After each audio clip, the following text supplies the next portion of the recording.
Hey neighbors, this is Brent with your midweek check-in. Hey, standing here in Ed Robb Chapel on our Woodlands campus, and wanted you to notice this aisle. That's a familiar aisle. The church aisle is the place where the bride makes her way down to meet her groom in a more traditional wedding set. And I've been thinking a lot about marriage, had a lot of marriage on my mind.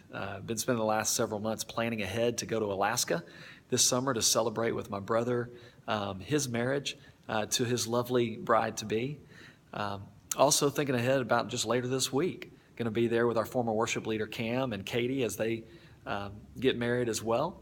And then just earlier this week, I was at a 25th anniversary, a surprise party for my brother-in-law and his bride. And this marriage on the mind has conjured up a lot of thoughts around what makes a good marriage. What allows a couple to go from day one saying till death do us part to 25 years, 40 some odd years like my parents.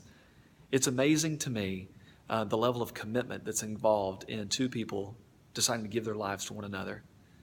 Now, not everyone watching this video is married, and not everyone watching this video has had a happy marriage or a good marriage, or may not even still be married. But in a more of a general sense, I think about relationships and what is it that's necessary for strong relationships to last. And one of the things that's come to mind for me is this word mutuality, this desire for two people to live on equal footing. Not one trying to dominate the other or one trying to be subservient to the other, but two people standing eye to eye, face to face, ready to face the world together, looking out for the needs of one another, believing that the needs of another person are just as important, if not more so, than their own.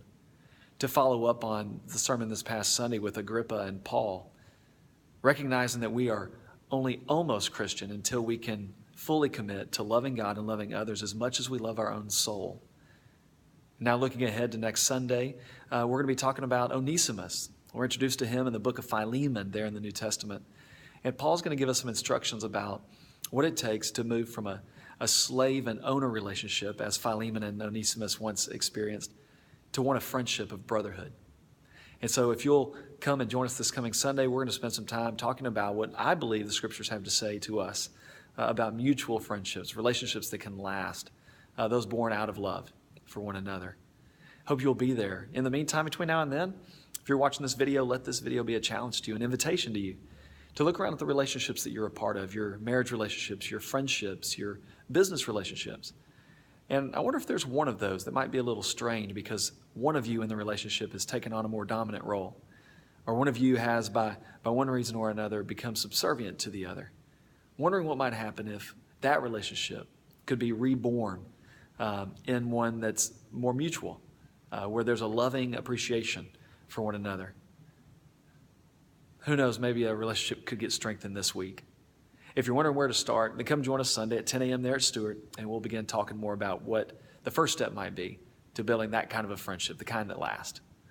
We'll talk to you soon. God bless you. Bye-bye.